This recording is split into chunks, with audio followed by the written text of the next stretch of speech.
23e journée du championnat national, le CAB 6e au classement avec 31 points accueille ce vendredi à Porto Vecchio l'équipe de sport réunie de Colmar, 18e avec 19 points. Les Bastiais restent sur un match nul à Épinal, un but partout. Les Alsaciens sur une victoire sur Avranches à domicile, 2-1. Face à la Lanterne Rouge, les Bastiais devront engranger les 3 points de la victoire pour assurer définitivement le maintien. Mais face aux mal classés, les Bastiais ont bien souvent du mal à imposer leur jeu. C'est toujours difficile de jouer les équipes qui sont mal classées parce que ces équipes qui viennent souvent, surtout à domicile, ces équipes qui viennent souvent pour défendre.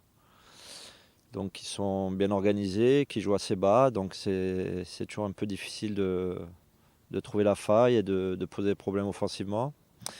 Après, il y a un autre paramètre aussi qu'il faut prendre en compte. Donc on a joué Fréjus qui était mal classé. Mais si on regarde un peu plus près l'effectif de Fréjus, on se rend compte que c'est un des tout meilleurs effectifs de National. C'est une équipe très rugueuse. Ensuite, on est allé faire un match nul à Épinal, qui est quand même dans l'absolu un bon résultat. Et ensuite, on reçoit Colmar, donc, qui est aujourd'hui Lanterne Rouge avec un match en moins.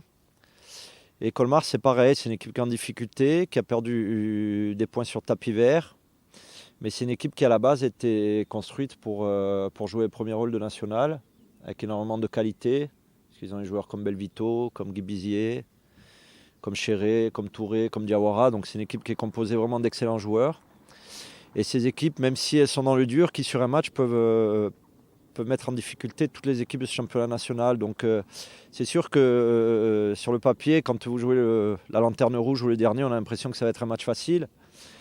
Mais quand on se penche un peu plus sur l'équipe que vous affrontez, vous vous rendez compte que ça va être un match très compliqué, que c'est une équipe qui, sur un match, si elle est dans un bon jour, peut poser beaucoup de problèmes.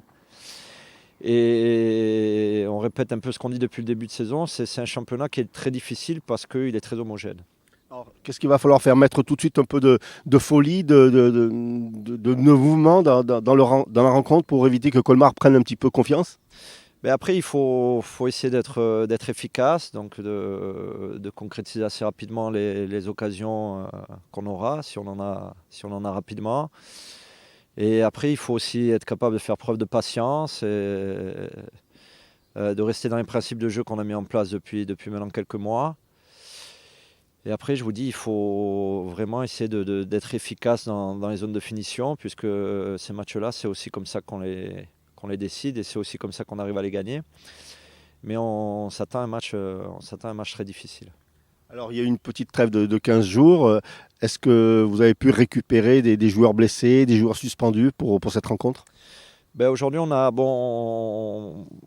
exactement, on ne pourra pas vous le dire parce qu'on a encore quelques joueurs qu'il faudra un peu voir sur ces 2 derniers jours là, de préparation d'avant-match. On a récupéré quasiment la totalité du groupe, donc on va avoir des choix qui vont devoir se faire, et puis tant mieux, ça va permettre de mettre un peu concurrence saine. Et ça va permettre d'avoir aussi des possibilités par rapport à des plans de jeu qu'on pourrait mettre en place pour ce match de Colmar. Les autres rencontres de cette 23e journée, Avranches-Chambly, Strasbourg-Épinal, Luçon-Boulogne, Dunkerque-Sedan, Belfort-Fréjus-Saint-Raphaël, Orléans-Les Herbiers, Marseille-Consolat-Châteauroux et Amiens-Béziers. Alors Benji, ce match face à Colmar, la Lanterne Rouge, c'est presque un match piège en fait. Oui, oui, surtout quand c'est des équipes comme ça, on les a battus à l'aller. Là, à domicile, là on reste sur 10 matchs, je crois, sans défaite. C'est toujours compliqué de jouer contre les derniers que les premiers. Surtout qu'on les a battus, comme je dis, à domicile. Ils veulent surtout une revanche. Puis nous, il y a 2-3 mois de ça, on était derniers et on a réussi à faire une spirale positive. Donc eux aussi peuvent la faire. Donc il faut faire attention, surtout, je pense, contre les derniers. Il va peut-être falloir emballer le match pour éviter qu'ils prennent confiance. Oui, aussi, il faut jouer comme on a joué ces derniers matchs. Après, je pense qu'il faut jouer le jeu, il ne faut pas reculer, même si les derniers, que ce soit les derniers ou les premiers, je pense qu'il faut toujours jouer pareil, continuer comme on joue et essayer de prendre le plus de points possible à domicile. Surtout, je pense qu'il y a 7 matchs à domicile, je pense qu'il faut les gagner, au moins les 2-3 prochains qui viennent, déjà pour assurer le maintien. Ensuite, on verra comment ça se passe. Voilà pour la présentation de cette rencontre entre le CAB et Colmar, match qui se disputera donc ce vendredi à partir de 20h au stade Claude Pape. Et d'ailleurs, nous vous donnons rendez-vous à partir de 19h en direct pour la présentation et l'avant-match.